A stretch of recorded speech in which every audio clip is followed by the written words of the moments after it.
Bien, en el día de hoy vamos a iniciar una clase de Antiguo Testamento, pero como ustedes comprenderán, es imposible pretender dar 39 libros, aunque sea resumido en un trimestre. Cada ciclo de clases de escuela dominical consta de 12 semanas. Por lo tanto, estaremos el año entero, son 3 trimestres, estaremos el año entero dando la clase porque vamos a impartir en estas 12 semanas, si el Señor así lo permite, el Pentateuco. Es decir, nos vamos a limitar a los primeros 5 libros de la Biblia para entonces, en el próximo ciclo, tratar con los libros históricos y dejar para el último los libros poéticos y los proféticos. Y como quiera, uno se siente que va a la carrera. No pretendan que porque vamos a estar dando Antiguo Testamento, nosotros vamos a contestar todas aquellas preguntas que hay allí en un pasaje aquí o en un pasaje allí, porque es síntesis del Antiguo Testamento. Básicamente es una especie de introducción. Es como producir el gusto por estudiar más. Ustedes son los que van a tener ya que empezar un estudio un poquito más profundo porque el tiempo no nos da. Anoche estaba con Landeta, me alegro de verlo ahí, yo iba a bromear con él, no me dio el tiempo, pero yo le iba a decir anoche a Landeta, me gustaría que estuvieras en mi clase para que cuando me hagan una pregunta que yo no me sepa, yo decir, miren, eso es tan fácil que hasta Landeta se lo puede contestar. Porque a Landeta le gusta mucho el Antiguo Testamento también y tiene un conocimiento amplio del tema. Así que mis hermanos, en el día de hoy lo único que nosotros haremos va a ser introducir el estudio del Antiguo Testamento para que la semana próxima nuestro hermano, yo voy a estar fuera del país, nuestro hermano Roy introduzca el estudio al Pentateuco. Créanme que me siento sumamente tranquilo de que tengo de asistente un cuarto bate. Así que damos gracias al Señor por eso. Bien, mis hermanos, un siervo del Señor dijo lo siguiente: no se puede entender la verdadera religión sin entender el fondo histórico en el cual nos han llegado estas verdades espirituales. Por eso es tan importante estudiar el Antiguo Testamento. Y ese va a ser nuestro primer punto. Si están aquí es porque posiblemente, igual que a mí, les encanta el Antiguo Testamento. Pero permítanme reenfatizar lo importante que es estudiar el Antiguo Testamento. Porque hay que invertir tiempo, hay pasajes difíciles, no es lo que la iglesia de Cristo más conoce. Así que permítame mencionar varias cosas para enfatizar la importancia de tomar este tiempo. En primer lugar, algo muy elemental, que incluye algo que quizás siendo muy claro, no lo habíamos pensado, pero lo más elemental es recordar que el Antiguo Testamento es la palabra de Dios. Pastor, pero no me diga que así es que usted va a empezar con algo tan elemental. Sí, mis hermanos, es que ustedes no se imaginan la cantidad de creyentes que anda por ahí, que cree que el Nuevo Testamento es como, quizás no lo expresan así, pero es como si fuera más inspirado que el Antiguo. Es como si el Nuevo Testamento fuera más inspirado o tuviera más peso o más poder. No, de ninguna manera. Mis hermanos, yo no creo que un creyente sano dude que el Antiguo Testamento es la palabra de Dios. Y es que el mismo Antiguo Testamento lo afirma continuamente. En los escritos del Antiguo Testamento aparece la frase: así dice el Señor.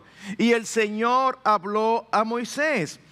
Sin embargo, y esta es la parte que quizás no tenemos tan en cuenta, es que olvidamos que esa iglesia primitiva que nos encanta leer de ella en el libro de los Hechos, la única Biblia que tenía era el Antiguo Testamento. A veces no sé, como que nosotros rápidamente pensamos como que creció la iglesia en Hechos 2, nació y de ahí se reprodujo y ellos tenían toda la Biblia. No, la Biblia de ellos en ese momento, la única Biblia de ellos en ese momento era el Antiguo Testamento. El Nuevo Testamento no se había escrito porque el primer libro del Nuevo Testamento, que posiblemente fue Santiago, se escribió como en el año 60 y pico. quizás, como en el año 45 después de Cristo. Y ya había pasado un buen tiempo de que la iglesia había nacido. Así que toda la escritura que estos hermanos tenían, que podían recordar y aún debían aprender, eran los escritos sagrados del Antiguo Testamento. Ustedes recuerdan cuando el apóstol Pablo escribe en 2 de Timoteo capítulo 3:16, toda la escritura es inspirada por Dios. Pregunta, ¿a qué escritura se refería Pablo? Claro que incluye el Nuevo Testamento que apenas se había empezado a escribir. Pero si nosotros vamos a ser exactos con lo que dice la palabra, cuando él dice toda la escritura se refería primordialmente al Antiguo Testamento, porque esa era la que existía. Así que mis hermanos, luego él le dice a Timoteo, desde la niñez has sabido las sagradas escrituras. Y luego de eso, en el versículo 16, es que dice toda la escritura. ¿Cuál escritura? La que él había aprendido desde la niñez. Ahora, cuando se escribe esta epístola, Timoteo era un joven aproximadamente de 40 años. Ese era más o menos el concepto. Así que si él le dice a un hombre de 40 años que ha aprendido desde la niñez las sagradas escrituras, métale 20 años para atrás, en el año 20 después de Cristo no se había escrito una sola epístola del Nuevo Testamento. Así que, no sé si me están captando, ese texto que nosotros usamos y lo usamos correctamente, 2 Timoteo 3:16, toda la escritura es inspirada por Dios y útil para redarguir, para enseñar, para corregir, para instruir en justicia, a fin de que el hombre de Dios sea perfecto, enteramente preparado para toda buena obra. Ese texto se escribió cuando no se había escrito la primera carta, el primer libro, el primer evangelio del Nuevo Testamento. Así que se refería al antiguo. Pero en segundo lugar, siendo la palabra de Dios, entonces se deduce lógicamente que es de mucho beneficio espiritual para el creyente. Si decía ahí que es útil para redarguir, para corregir, para instruir en justicia, para enseñar, eso sigue siendo igual de verdad hoy que ya tenemos el Nuevo Testamento. Pero mucho cuidado con descuidar el antiguo, porque la escritura es una sola unidad.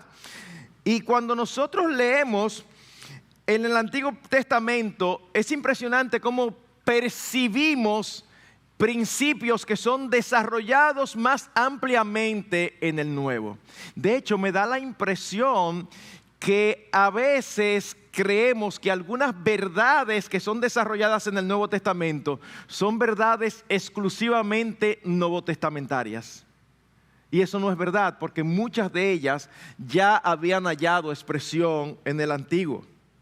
Por ejemplo, cuando nosotros hablamos de amar al prójimo como a uno mismo, uno piensa como que ese fue el contenido esencial del Evangelio y ese fue el nuevo amor del que Él vino a hablar. No, mis hermanos, en Levítico 19:18, que está en el Pentateuco, de los primeros libros que se escribieron, Levítico 19:18 dice, no te vengarás ni guardarás rencor a los hijos de tu pueblo, sino amarás a tu prójimo como a ti mismo. ¡Wow! ¡Qué sabor del Nuevo Testamento! Claro, el concepto en el Nuevo Testamento se desarrolla más, pero el germen, la semilla de esta verdad fue plantada en el Antiguo. O como dice Isaías 26:3 y 4, tú guardarás en completa paz a aquel cuyo pensamiento en ti persevera, porque en ti ha confiado. ¿Qué texto del Nuevo Testamento les recuerda esto? ¿Cuál? Bueno, por un lado, si enfatizamos la paz que sobrepasa todo entendimiento, pero si enfatizamos el pensar bien en guardar nuestros pensamientos, posiblemente nos recordamos de Filipenses 4:8. Todo lo justo, todo lo bueno, todo lo que es de buen nombre, en esto pensad. O el texto de Isaías 48, donde dice, sécase la hierba, marchítase la flor, mas la palabra del Dios nuestro permanece para siempre. Ese es un texto que es literalmente citado por el apóstol Pedro en 1 de Pedro 1, 24, 25, para desarrollar, para fortalecer el tema que él está desarrollando. Así que es muy común este tipo de verdades. O pensemos en Amós capítulo 3, versículo 3. ¿Alguien sabe lo que dice de memoria? Recuérdense que es una clase, no es una prédica. Yo sé que es complicadísimo dar una clase aquí, porque alguien habla allá lejísimo y uno no oye nada. Pero vamos a recordar que es una clase y no un sermón. ¿Alguien recuerda lo que dice Amós 3:3? ¿Andarán dos juntos si no estuvieren de acuerdo? Ok, ¿qué texto del Nuevo Testamento les recuerda?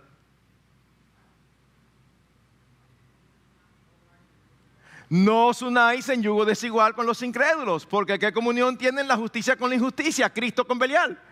¿No es la misma verdad expresada de diferentes maneras?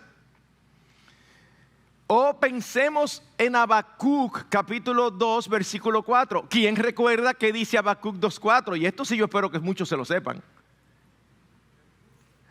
El justo vivirá por la fe. El texto clave, el texto central de la Reforma Protestante, que luego es repetido en Romanos y también en Gálatas y también en Hebreos. 3 veces en 3 epístolas diferentes se repite esta gran verdad evangélica. Así que vemos nosotros el evangelio en el Antiguo Testamento, claro que sí, claro que sí. Esta verdad del justo vivirá por la fe no inicia en el Nuevo Testamento. En el Antiguo Testamento Habacuc ya lo había expresado. La gran diferencia, si es que vamos a decirlo de alguna manera, es que en sentido general el Antiguo Testamento nos enseña por ejemplo, mientras que el Nuevo Testamento nos enseña por precepto. En otras palabras, hay 2 formas de enseñar. O uno dice, mira, no es correcto hacer esto, o uno pone un ejemplo donde alguien hizo eso y Dios se airó porque lo consideró un pecado. Y en ese sentido, a veces el Antiguo Testamento es como si fuera la escritura a colores. A colores. No es lo mismo escuchar el precepto de al corazón contrito y humillado no despreciarás tú, oh Dios. ¿Qué es eso? Un precepto. Eso es una declaración. O cuando se habla de la importancia del arrepentimiento, o cuando se declara que Dios es un Dios que es amplio en perdonar, esos son preceptos. Sin embargo, cuando uno va al Antiguo Testamento y uno se topa con 1 de Samuel capítulo 12, la forma en que el profeta Natán amonestó a David, eso es algo de verdad. Yo no sé ustedes, pero ese es el tipo de historias que yo no me canso de leer porque son impresionantes. Un hombre conforme al corazón de Dios, y no sé tú, pero a mí me encantaría que el Señor dijera eso de mí. Y yo sospecho que quizás a ti también. Bueno, pues un hombre así fue capaz en un momento determinado de adulterar y de asesinar. Y quizás lo peor de todo, por expresarlo de alguna manera, es cómo lo mantuvo callado. Déjenme hacer un paréntesis. Recuerda que en unas clases me puedo dar un poquito más de libertades. Tú y yo somos capaces de cualquier cosa, mis hermanos, y cada uno somos diferentes. Pero en mi caso, yo siempre he pensado que soy capaz de cualquier cosa y les ruego al Señor que me preserve. Pero me encuentro como más difícil aún la parte que sigue después de eso, que es el ocultarlo y vivir una vida de mentira. Eso yo me lo encuentro más difícil, porque uno como creyente creo que puede cometer un pecado en un momento determinado, no un pecado predeterminado, sino un pecado, salió algo y pequé. Pero qué difícil es vivir, uno siendo cristiano y conociendo la verdad, vivir una mentira. vivir en un pecado flagrante, uno sabiendo que lo está haciendo mal y mostrando a los demás que todo está bien. Esa parte para mí siempre es como no solamente difícil de entender, sino peor. Es por eso que como pastor, cuando uno trata ciertos casos, no es lo mismo cuando en la oficina viene un hermano y dice: pastor, yo quiero conversar con usted, metí la pata, sucedió esto, le fui infiel a mi esposa, y de verdad que estoy súper arrepentido, yo no quiero perder mi matrimonio, yo no quiero ofender al Señor, etc. El manejo es diferente a cuando ocurre ese adulterio y está en la oficina porque ese adulterio se descubrió. Uno se maneja más o menos, pero uno siempre le queda la duda si hay verdadero arrepentimiento o si fue que, bueno, ya no hay nada que hacer porque ya salió, ya hay que enfrentarlo. Son contextos diferentes. Ahora, volviendo a David, de verdad, esa para mí es una de las escenas más emocionantes del Antiguo Testamento en términos de lo que allí ocurrió. El profeta, recuérdense que David tomó a Betsabé y mandó a matar a su esposo Urías, y pasaron meses y David callado. Y el profeta vino donde el rey de Israel, con el poder de encarcelarlo y de hacerle mal. Y en lugar de venir a decir: David, yo vine a decirte que yo sé lo que tú estás, yo sé lo que tú hiciste, y Dios me mandó a decirte a ti. No sabemos cómo David hubiera reaccionado. Sin embargo, él llega y le hace una historia a David. Yo quiero contarte de algo que pasó. Dime, Natán. Tú no sabes que había un hombre que era rico y tenía rebaños de ovejas, cientos y miles de ovejas. Y al lado vivía un hombre que no tenía rebaños, tenía una sola ovejita. Y la mimaba, esa ni siquiera estaba en el campo, la tenía en su casa como su mascota y su familia la quería muchísimo. Pues un día vino a visitar a alguien, al hombre rico, y tú sabes lo que el hombre rico hizo para halagar al visitante. En lugar de tomar una de sus miles de ovejas de rebaño, cruzó y le quitó la oveja y la sacrificó para dársela de comer. ¿Qué tú crees que debe hacerse con ese hombre? Y David, indignado. Claro, cuando uno ya lo como eso dice: pero qué barbarazo. Y David, indignado, dice: ese hombre es digno de muerte. Esa escena a mí me encantaría como verla en película, como bien representada. Porque David se enardece viendo la injusticia. Y cuando él dice: ese hombre es reo de muerte, Natán le dice: tú eres ese hombre. Y yo me imagino como un silencio de segundos que debe haber parecido una eternidad. Es como que, ups. ¿Qué nos enseña eso? ¡Wow! Nos enseña muchísimo. Y después, gracias al Señor que le plació registrar Salmo 32 y Salmo 51. ¿Por qué? Porque ahí nosotros solamente vemos la escena, que es espectacular. Pero en el Salmo 32 y en el Salmo 51, que son considerados salmos penitenciales, es decir, salmos de arrepentimiento, nosotros vemos el corazón de David mientras estuvo callado. Es impresionante, dice: mi alma se secó. Era mi vida como sequedad en tiempos de verano. No quites de mí tu Santo Espíritu, vuélveme el gozo de tu salvación. Era un hombre que estaba destruido por dentro, pero quería mantener por fuera su imagen. ¿Ustedes creen que eso no nos enseña muchísimo?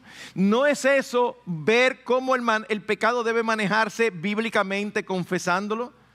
Uno se topa en el Nuevo Testamento donde dice: confesad vuestros pecados unos a otros y confesar al Señor vuestros pecados. Eso está en el Nuevo Testamento. Pero cuando uno llega al Antiguo Testamento y ve una escena como esta, eso es como si fuera no una película en blanco y negro, sino a colores. Así que, mis hermanos, por esto es importante. Pero en tercer lugar, una tercera razón de importancia para estudiar el Antiguo Testamento es que es indispensable para el entendimiento del Nuevo. Si no conocemos el Antiguo Testamento, es imposible que nosotros conozcamos el Nuevo. Cuando conocemos la relación que existe entre ambos, y sobre todo entendemos que nunca el Nuevo Testamento pretendió reemplazar al Antiguo, eso es importante. Porque hay personas que tú le lees algo y dices: no, eso no es el Antiguo Testamento, eso es de la ley, y lo desechan. Bueno, ¿Hay cosas de desechar en el Antiguo Testamento? Sí. ¿Cómo, pastor? Claro, porque habían leyes que eran leyes civiles, es decir, para el pueblo de Israel, y habían otro tipo de leyes que eran ceremoniales, y uno tiene que conocer las diferencias. Cuando uno escucha a cierto grupo, que gracias al Señor cada vez menos hay dentro de ellos, veo que ya han ido cambiando. Pero cuando uno ve dentro de ciertos grupos que tienen como una señal de santidad que la mujer no use pantalones, y un paréntesis, a veces las faldas que usan son menos modestas que los pantalones que no usan. Yo he visto a veces faldas que no puedo evitar pensar o preguntarme cómo se la pusieron. Porque de verdad yo digo debe ser. Pero el texto favorito de ellos es un texto del Antiguo Testamento. No vestirá el hombre ropa de mujer, ni la mujer ropa de hombre. Usted ve, pastor, ahí está, y usted acaba de decir que no deben de desecharse las leyes del Antiguo Testamento. Es verdad, pero uno tiene que determinar qué era un principio absoluto de valor permanente y qué eran principios exclusivos para el pueblo de Israel. Habían leyes ceremoniales. Nosotros no tenemos que hacer sacrificios en el día de hoy. Habían también leyes civiles. En las ocasiones en que me he topado con alguien que me cita este texto, normalmente si es un hombre le digo, déjame ver tu camisa. ¿Cómo así? Dice, déjame ver. Y posiblemente diga aquí, qué sé yo, cuánto por ciento de dacrón, qué sé yo, cuánto por ciento de algodón. Entonces le digo, pero tú también estás violando la palabra de Dios. Se quedan mirándome así. Y en el mismo texto, por ahí, cerca de ese no vestirá el hombre ropa de mujer, dice, no vestirás ropa con mezclas de hilos. No, tenía que ser 100%, o algodón, o la tela que sea, pero no mezcle hilos. Ajá, entonces esta no te la sabía, ¿verdad? o a veces le digo, ¿y tú vives en una casa de una sola planta? Sí. Y en el techo tú le pusiste una verja alrededor. No, ¿y para qué? Bueno, porque eso es parte de la ley. ¿Ustedes no sabían eso? Eso es parte de la ley. En el techo había que hacer una verja. ¿Por qué? Porque los techos eran muy usados para cuando era el momento del calor y ya iba cayendo el sol. Era como un sitio fresco donde la familia subía a tener un poquito de solaz, de tranquilidad, de esparcimiento. Y parte de la ley civil de Israel como nación era que debían de poner una baranda en todo alrededor. ¿Para qué? Para evitar que alguien se cayera. Pues eso no es eso no es un principio general. Entonces hay que distinguir, pero los principios absolutos de la palabra de Dios el Antiguo Testamento está lleno de ellos. El punto, mis hermanos, que debemos de entender es que la palabra de Dios nos fue entregada de una manera progresiva. ¿Qué significa eso? Bueno, que se va dando información. No significa que esta información sea incorrecta, sino significa que es parcial y se va añadiendo y se va desarrollando. En Primera de Pedro, capítulo 1, versículo 10 al 12, dice Pedro que el Espíritu de Cristo anunciaba los sufrimientos y glorias de Jesucristo y le fueron reveladas esas profecías para ser descubiertas de manera más clara en el Nuevo. Pero por otro lado, nosotros vemos cómo el Antiguo Testamento tiene una participación notable en el Nuevo. Por un lado, la cantidad de citas que aparecen en el Nuevo Testamento es inmensa. De hecho, de los 27 libros que tiene el Nuevo Testamento, solamente hay 3 donde no aparece ninguna referencia al Antiguo. Recuerden el punto que estamos desarrollando. Es indispensable el Antiguo Testamento para entender el Nuevo. Pero debe ser obvio, si de 27 libros, 24 citan algunos de una manera superabundante el Antiguo, es porque el Antiguo es la base sobre la que se edifica el Nuevo. Y en los únicos 3 libros donde no se menciona directamente el Antiguo son 3 cartas personales: Filemón, Segunda y Tercera de Juan. Eso es todo. Filemón, Segunda y Tercera de Juan. Después, el Nuevo Testamento está lleno de citas del Antiguo. En el caso de Mateo, que de los 4 evangelistas, ustedes saben que tuvieron diferentes enfoques de la misma historia. Normalmente se dice que Mateo estaba pensando en los judíos al escribir.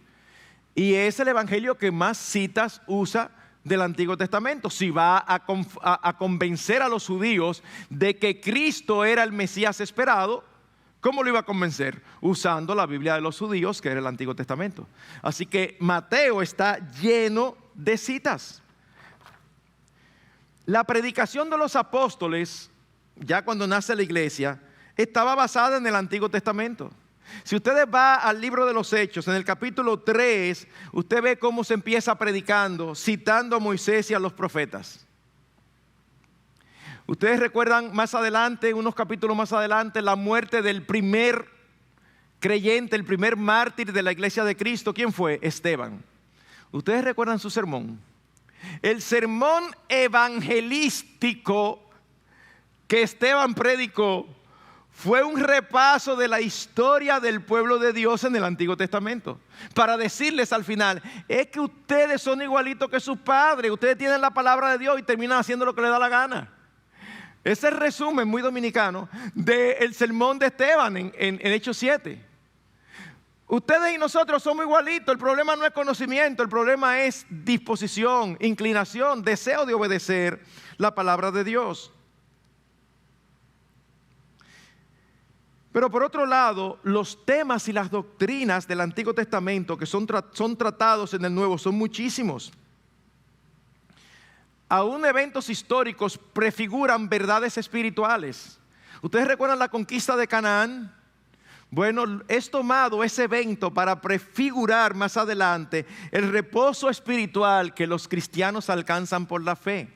Eso está en Hebreos capítulo 3 y 4. El llamado que Dios le hizo a Israel para abandonar a Egipto, luego iba a prefigurar un evento particular en la vida del Mesías. De Egipto llamé a mi hijo. ¿A quién se refiere? ¿Al pueblo de Dios o al Señor Jesucristo? Ajá, exactamente, exactamente, a ambos, a ambos. Se refiere a el pueblo de Dios, se refiere al Señor Jesucristo. Y así podríamos mencionar varias cosas. Estoy tratando de manejarme lo mejor posible con el tiempo. Una doctrina tan fundamental como la de la justificación es ilustrada por el apóstol Pablo con una historia del Antiguo Testamento. Pastor, pero ya usted había dicho que en Habacuc, sí, en Habacuc es la declaración, pero tratando el tema de la justificación, el apóstol Pablo en Gálatas toma una historia del Antiguo Testamento. ¿Cuál historia? ¿Quién recuerda? ¿Quién recuerda? No. ¿Sara y quién? Exactamente. La historia de Sara y Agar. Dice, ¿ustedes recuerdan que Sara se desesperó y le dijo a Abraham, bueno, la promesa de Dios, ten un hijo de mi sierva? Era una ley cultural que permitía que si se tenían hijos con las siervas, con la aprobación de la esposa, esos hijos venían a ser de la esposa. Y Abraham cedió y nació Ismael. Y el Señor se le aparece y le dice, que no es ese, yo te dije a ti que es uno tuyo. Ahora, mis hermanos, déjenme hacer una vez más un paréntesis. Ustedes saben que yo soy tentado y soy débil y caigo. A veces nosotros podemos ser muy duros con los personajes del Antiguo Testamento. Y si usted es como yo, es muy posible, y sospecho que se parece mucho, es muy posible que a veces leyendo uno diga, oye, pero esta gente sí eran bárbaros, pero qué gente más terca. Pero después vuelvo en sí y digo, pero es que somos igualitos. Somos igualitos. Entonces, déjenme darle un ejemplo. Porque uno dice, pero la cosa de Abraham, ¿no le ha dicho el Señor que es de Sara que va a ser su hijo? A Abraham se le da la promesa. Sara se desespera y le dice a Abraham, bueno, quizás es con una sierva. Ay, qué Sara. ¿Ustedes saben cuánto había pasado de la promesa cuando eso ocurre? 14 o 15 años. Miren, mis hermanos, de verdad, Dios se le apareció a usted en un sueño y le dice, voy a hacer esto contigo. Mire, a los 15 años no ha pasado nada y yo estoy seguro que usted y yo, ya nosotros no estamos ni seguros si fue que me lo soñamos, si fue verdad o no. 15 años y no ha pasado nada. Entonces sale Ismael y Dios le dice que no es ese. Y entonces el año próximo viene Isaac. No, que no es ese, te dije, Abraham. ¿Saben cuánto más? 10 años más. 25 años después de la promesa, cuando ya Sara le había cesado la costumbre de las mujeres. Ellos no tendrían el conocimiento médico que hay ahora, que si ya la mujer no tiene la menstruación, ya no está apta para tener hijos. Ellos no tenían ese conocimiento tan amplio, pero sabían que eso era imposible. Es tanto así que Sara le dice, y habiendo cesado la costumbre de las mujeres, yo voy a tener hijos. Y el Señor le dice, soy yo el que doy hijo. Y Sara se rió en su corazón. Y el Señor le dice, ¿por qué tú te ríes? No, yo no me reí, usted sí se rió. Sí, porque Sara quiere como que, no, pero yo no me reí, usted se rió. Imagínense una doña de casi 90 años que yo te dije que vas a salir embarazada. Señor, pero si yo no salí embarazada cuando tenía 60, que ya era mucho, ¿voy a salir ahora? Está duro, ¿verdad? Es que el problema no depende de las circunstancias, el problema depende de quién es que lo está diciendo, de quién es que lo está prometiendo. El Todopoderoso, el dueño y Señor del universo. Entonces, Sara, estate tranquila. Esa historia no está ahí. Esa historia no está registrada ahí para hacer el Antiguo Testamento más emocionante. No, esa historia está registrada ahí para que se cumpla lo que dice 1 Corintios 10, que estas cosas se escribieron y las acontecieron para ser de ejemplo para nosotros. Y así pudiéramos seguir dando ejemplos, pero debemos avanzar. Otro aspecto importante que muestra cómo Orquídea, perdón, que me levantaste la mano. Dice Orquídea con mucha razón que yo digo que somos iguales que ellos. Dice Orquídea que somos peores porque nosotros tenemos más información que ellos, porque nosotros tenemos la Biblia completa. Es verdad, tienes toda la razón. Por otro lado, mis hermanos, el Antiguo Testamento nos muestra el origen de todas las cosas. Y eso nos ayuda a entender muchas cosas de cómo funcionan al día de hoy. Es en el Nuevo Testamento que Dios nos enseña cuál es el origen del mundo, el origen del día del Señor, el origen del matrimonio, el origen del pecado, el origen del pueblo de Dios, el origen de los sacrificios de adoración para acercarse a Dios, el origen de las ofrendas. Todo eso son aspectos importantes en la vida del pueblo de Dios hoy y son aspectos que son desarrollados en el Nuevo Testamento. Pero sería imposible entenderlos si nosotros no tuviéramos el Nuevo. Hermanos, necesitamos un Salvador. ¿Y un Salvador de qué? Pero que estamos perdidos. ¿Cómo que estamos perdidos? Estoy aquí en IBCJ, en República Dominicana. O sea, entender toda esa terminología es fundamental en el Antiguo Testamento. Porque ahí es que nosotros nos damos cuenta y se nos enseña que Dios creó al hombre, que Dios esperaba obediencia del hombre y una relación estrecha con él, pero que el pecado del hombre lo separa. Es allí donde entendemos lo que es el pecado, es allí donde entendemos cómo el pecado debe ser resuelto. Sin derramamiento de sangre no se hace remisión. ¿Por qué Cristo tuvo que morir? Es una verdad nuevo testamentaria. No, si nosotros no entendemos el Antiguo Testamento, pero porque tuvo que morir. Como dice mucha gente, pero si mi hijo peca, yo lo perdono sin tener que hacer ningún sacrificio, entonces yo soy mejor que Dios. No, ese es el punto, porque tú y yo somos peores que no lo entendemos.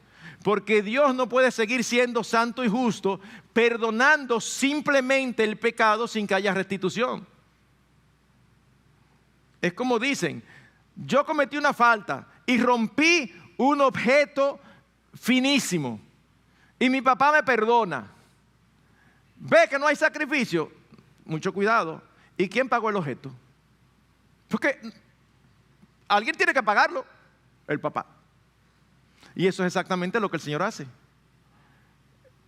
Sin derramamiento de sangre no hay remisión. Hay que hacer un pago. Y es la sangre del ser humano. Como tú y yo no podíamos, Dios envió a Jesucristo en forma de hombre para que sin pecado sufriera lo que él no merecía. ¿Por qué? Porque ¿qué es la muerte? La muerte es la paga del pecado. Eso es lo que dice Romanos 6, Romanos 3. Ven cómo es imposible entender el cristianismo y la vida cristiana sin el Antiguo Testamento. Y finalmente, el ministerio del Mesías es explicado en el Antiguo Testamento. Cristo viene como Mesías. ¿Qué significa Mesías? Ungido, ungido. ¿Y a quiénes se ungía en el Antiguo Testamento? Reyes y sacerdotes, falta uno. Y profetas. Profetas, reyes y sacerdotes. ¿Ustedes saben qué significa Cristo? Ungido. Cristo es la forma griega del hebreo Mesías. Cristo es ungido como profeta, sacerdote y rey. ¿De qué manera el Señor Jesucristo es sacerdote? ¿De qué manera el Señor Jesucristo es profeta?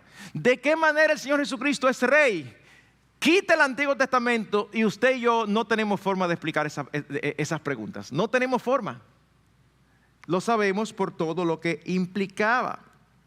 Ustedes recuerdan en Hechos 17, el apóstol Pablo predicando, versículos 2, 3 y 18, dice que él acostumbraba a predicar declarando y exponiendo por medio de las Escrituras, entre paréntesis, por medio del Antiguo Testamento, que era necesario que el Cristo padeciese y resucitase de los muertos, y que Jesús, a quien yo os anuncio, decía él, es el Cristo. Cristo mismo cuando vino en Juan 5:46, ¿qué dijo? Que Moisés escribió acerca de él.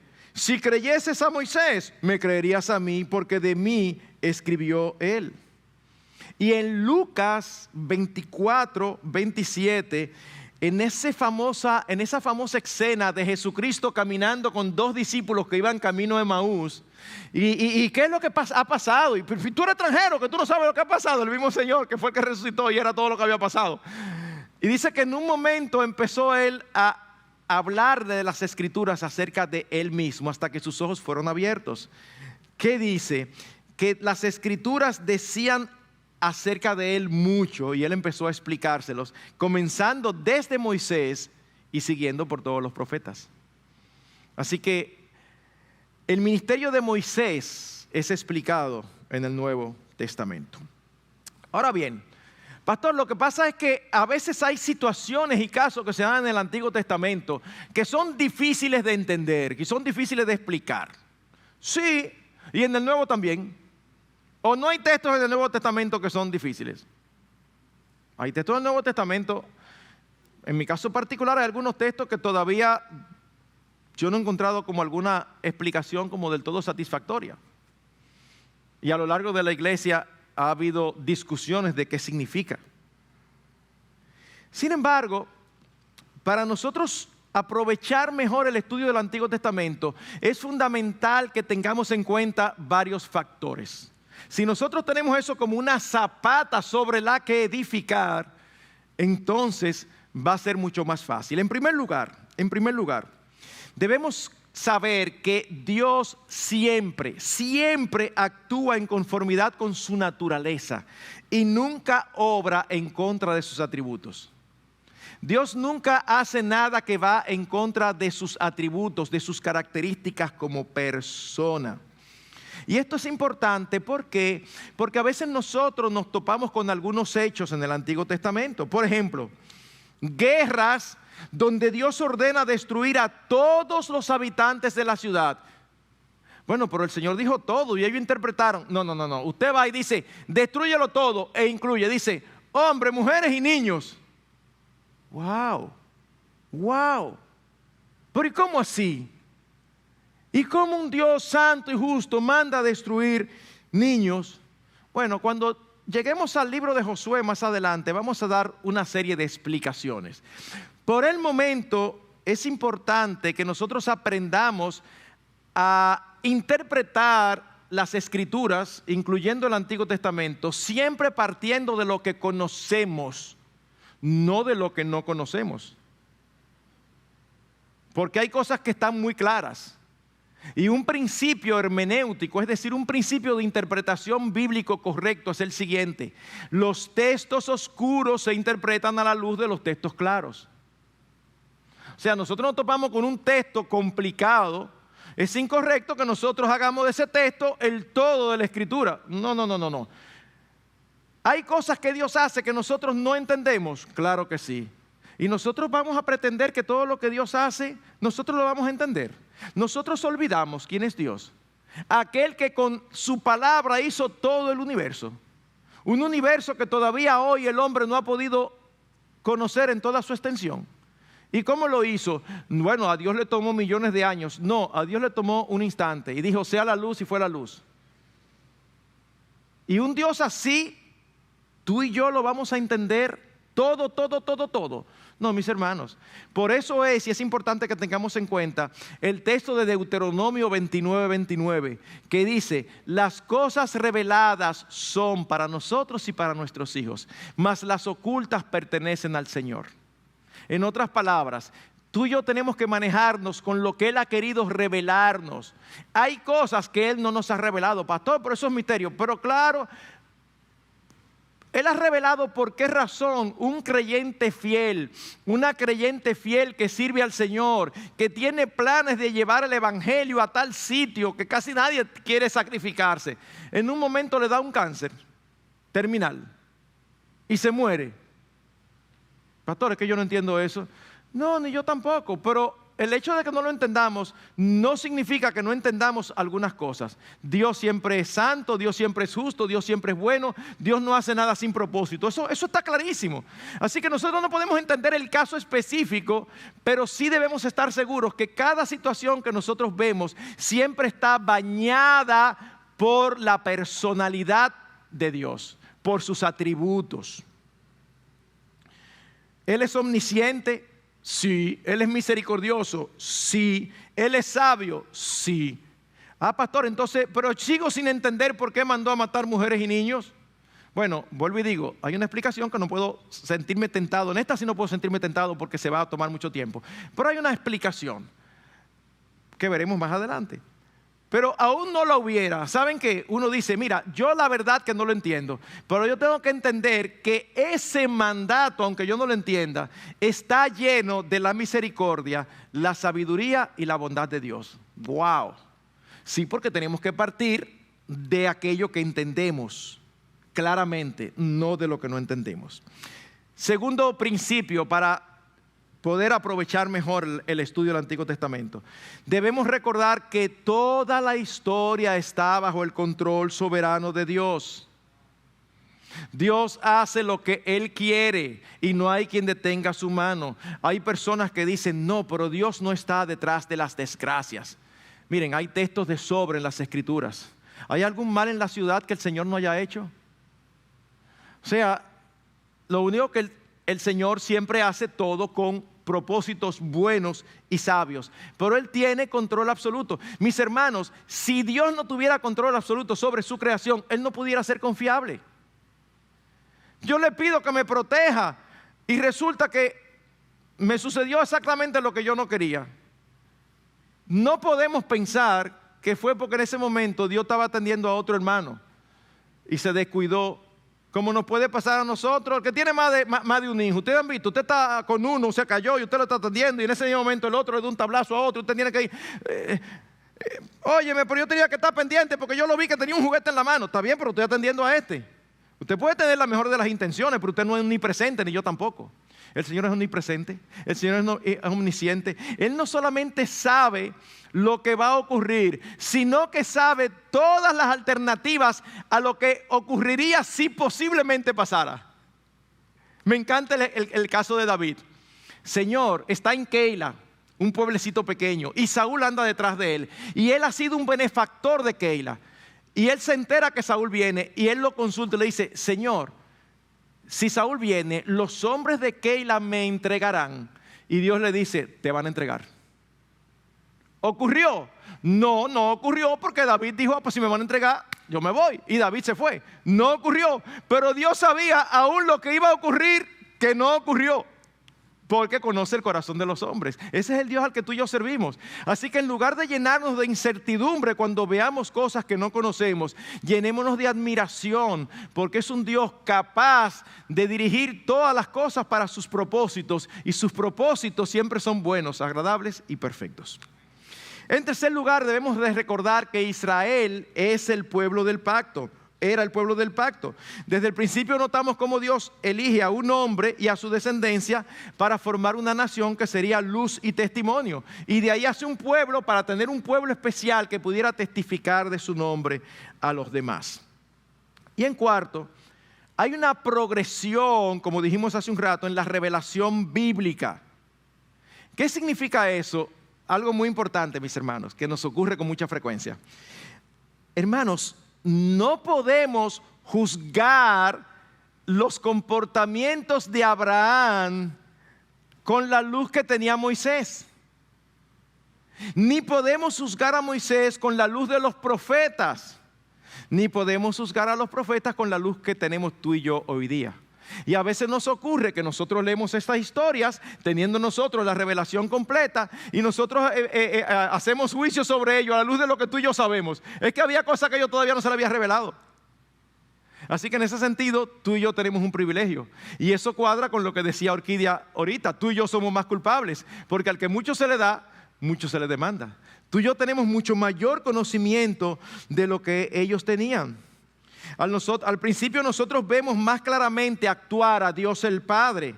Luego en los evangelios vemos más claramente a Dios el Hijo, el Mesías, Jesucristo. Y luego de su ascensión, entonces vemos el ministerio del Espíritu Santo mucho más claro después del día de Pentecostés. Es una revelación progresiva. Bien, veamos ahora el nombre y el contenido del Antiguo Testamento. Se le llama Antiguo Testamento a los primeros 39 libros que tú y yo tenemos en nuestras Biblias. Inician en Génesis y terminan en Malaquías. Y la segunda sección se llama Nuevo Testamento. El Antiguo Testamento fue escrito en un periodo aproximado de 1000 años, entre el 1500 antes de Cristo y el 400 antes de Cristo. Recuérdense que después del 400 antes de Cristo hasta la venida del Mesías es lo que se llama el periodo intertestamentario entre los dos testamentos, o el periodo de silencio. No hubo revelación de Dios a lo largo de 400 años. Malaquías, 400 años después, silencio total de Dios hasta la venida del Mesías, donde se empieza otra vez a revelar. Ahora, ¿desde cuándo se llama Antiguo Testamento y Nuevo Testamento a estas dos partes de la Escritura? Los primeros cristianos, al igual que los demás judíos, utilizaban el Antiguo Testamento, como hemos dicho. Y ellos designaban el Antiguo Testamento con un nombre genérico. Hablaban de las Escrituras, a veces se referían a ellos como la ley de Moisés, los escritos, los profetas y los salmos, o aún simplemente llamaban a todo el Antiguo Testamento la ley. Así que los términos Antiguo y Nuevo Testamento empezaron a usarse a fines del siglo II después de Cristo. II después de Cristo. Y esto lo empezaron a hacer para distinguir ambas secciones de la Biblia. Ustedes ven lo que yo les acabo de decir, que uno debe de no juzgarlo a la luz de lo que nosotros tenemos. Por ejemplo, a veces uno se imagina a un creyente del siglo III, del siglo IV, predicando el evangelio y diciendo, porque como dicen Hechos 20, qué sé yo cuánto. No, la división en capítulos y versículos es relativamente reciente. O sea, ocurrió muchísimos años después. Claro que es utilísima, pero no es inspirada. Pero tan fácil que era citarle, bueno, ellos lo citaban, pero no podían citarle con dirección como tú y yo. Sencillamente decían, bueno, como dice el profeta tal o como dice tal evangelio. ¿En qué idioma se escribió el Antiguo Testamento? Mayormente en hebreo y pequeñas porciones del arameo. Hasta el tiempo del exilio babilónico, el hebreo continuó siendo el lenguaje hablado en Israel. Así que por eso toda la escritura del Antiguo Testamento está escrita en hebreo, excepto algunas porciones arameas. ¿Qué pasaba con el arameo? Cuando el imperio asirio comenzó su expansión hacia el oeste, es decir, hacia occidente, en el siglo 8 a.C., se adoptó el arameo como lengua oficial para la diplomacia y el comercio. ¿A qué equivaldría el arameo el día de hoy? Al inglés. Al inglés. Usted ve, por ejemplo, en eventos deportivos que generalmente, independientemente del sitio donde está, se habla en inglés. ¿Por qué? Para las transmisiones. Imagínense un evento como el Mundial de Fútbol ahora que fue en Qatar. Públicamente todo en el idioma que se habla en Qatar. Nada más iban a entender ese grupito de personas. El inglés hoy es el idioma universal. Es el idioma que se utiliza normalmente. Y nosotros en el Antiguo Testamento tenemos un ejemplo. ¿Ustedes recuerdan cuando un rey de ese imperio mandó a amenazar al pueblo de Israel durante el reinado de Ezequías? Que mandó al Rabsacés, un oficial muy importante, y él empieza a decirle y hablar, y él le dice, por favor, ¿tú pudieras hablar en arameo? ¿Para qué? Para que no lo entendiera todo el pueblo. Y él le dice, ajá, ¿tú quieres que yo hable en arameo? No, yo tengo que hablar en lengua que ellos entiendan, porque esos hombres están expuestos a beber su propia orina. ¡Wow! ¡Wow! ¡Qué expresión tan fuerte! Lo que estaba diciendo, si tú no me haces caso y nosotros conquistamos la ciudad, lo vamos a matar a todo el mundo y todo el mundo va a sufrir. Así que no me pidas que hable en arameo, yo voy a hablar en hebreo para que me entienda todo el mundo. Entonces el arameo se encuentra en porciones que tienen que ver con el tiempo del exilio aproximadamente. En Esdras, no todo, pero porciones de Esdras, porciones de Jeremías y una breve porción del libro de Daniel. Eso es lo que está escrito en arameo. La división de los libros del Antiguo Testamento, en sentido general, ahí está. Están los libros que relatan la historia de Israel, están los libros escritos en poesía y están los libros de los profetas. Esa es la división general. Ahora, otra cosa. Hermanos, para nosotros hoy es importante el orden de los libros. De hecho, es bueno que usted conozca el orden de los libros.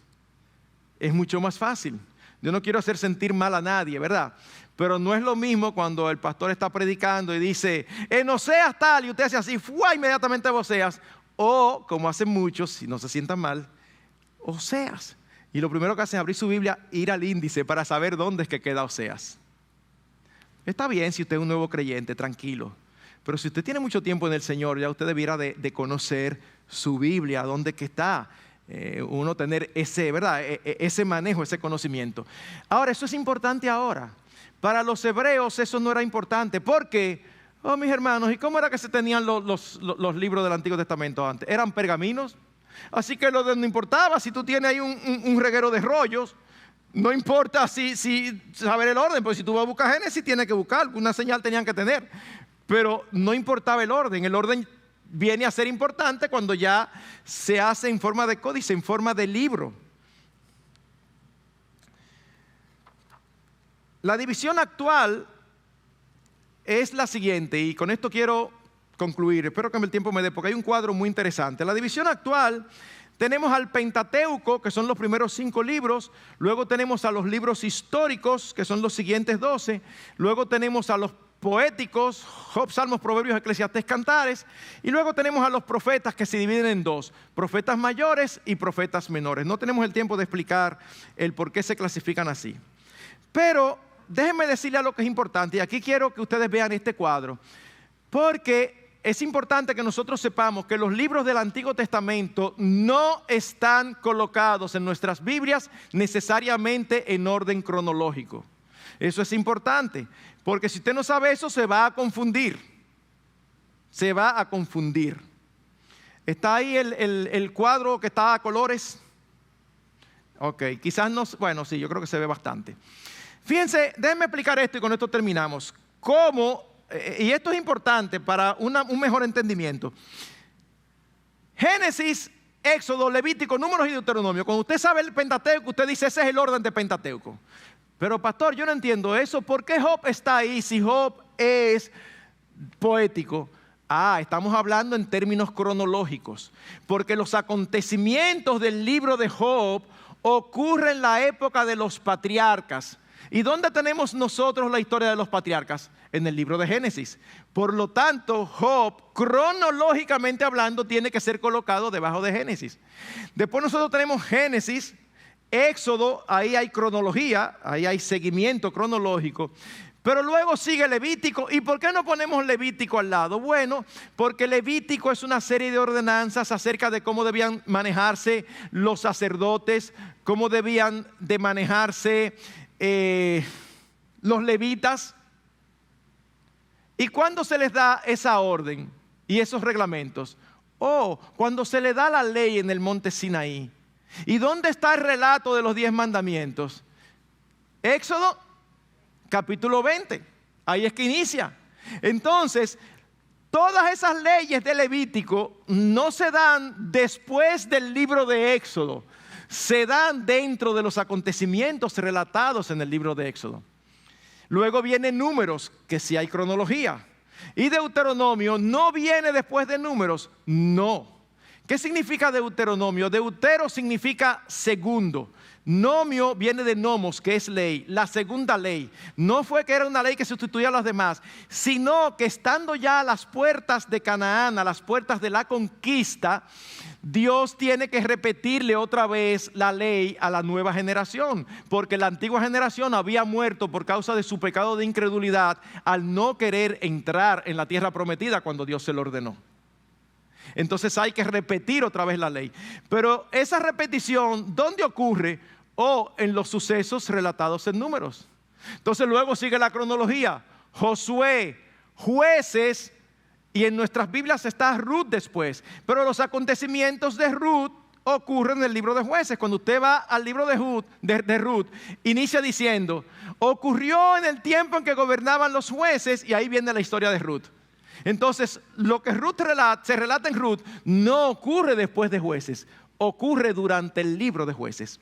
Luego viene el primer libro de Samuel, luego el segundo, ahí hay cronología, y luego viene el primer libro de Reyes y el segundo de Reyes. ¿Y por qué primera y segunda de Crónicas está colocado así? Porque en primera y segunda de Crónicas se relatan los mismos acontecimientos que ocurren en segunda de Samuel, en primera de Reyes y en segunda de Reyes, con una diferencia. ¿Cuál es? ¿Alguien sabe la diferencia entre Crónicas y Reyes? ¿Alguien sabe la diferencia? ¿Perdón? Exactamente, muy bien, Danilo. Ese es el punto, que Crónicas solamente relata los acontecimientos del reino del sur después de la división del reino, es decir, de Judá, que viene siendo Judá y Benjamín. Mientras que en primera y segunda de Reyes se van intercalando cronológicamente los reinos. Rey del norte, rey del sur, rey del norte, rey del sur, rey del norte, rey del sur. Si usted va a buscar un rey del norte, usted sabe que no pierde perder su tiempo buscándolo en Crónicas, porque no lo va a encontrar. Crónicas se ocupa solamente de los reyes del sur. Pastor, ¿y qué hace Salmo y esa cosa ahí abajo? ¿Quién es el principal autor de los Salmos? David, no el único, el principal. ¿Y cuándo se relata el reinado y la vida de David? En segunda de Samuel. ¿Y qué hace entonces Proverbios, Cantares y Eclesiastés? ¿Quién es el autor mayoritariamente de los proverbios? Salomón. Eclesiastés es de Salomón. Cantares es el cantar de todos los cantares de Salomón. Entonces, ¿dónde está? Bueno, colocado en el lugar donde vivió Salomón. ¿Ven? Y lo mismo ocurre luego entonces con los profetas. Aquí está la cautividad babilónica, 70 años de cautividad, y aquí están los profetas que profetizaron antes, ya sea al reino del sur o al reino del norte, durante la cautividad, Ezequiel, Daniel, Jeremías y Lamentaciones, y después de la cautividad, Ageo, Zacarías, Malaquías. que son los que lidian con el pueblo profetizando después que se le dio el permiso para reconstruir el templo. ¿Y dónde está el relato histórico de eso? Arriba, colocado cronológicamente, Esdras y Nehemías. Y una vez más, ¿por qué está Esther ahí? Porque los acontecimientos del libro de Esther ocurren durante la época de Esdras y Nehemías. ¿Ok? Entendido, ¿verdad? Bueno, mis hermanos, el tiempo se nos ha ido. Yo sé que visto así quizás es un poquito confuso, pero es importante para no tener confusiones. Sobre todo en los profetas. Los profetas no están colocados en orden cronológico. Aún sus mismos escritos a veces no siempre son cronológicos. Algunas cosas son cronológicos, pero hay profetas que hacen una profecía y después en el capítulo siguiente hacen otra que venía antes. Y uno dice, ¿y por qué? Bueno, esos son estilos literarios.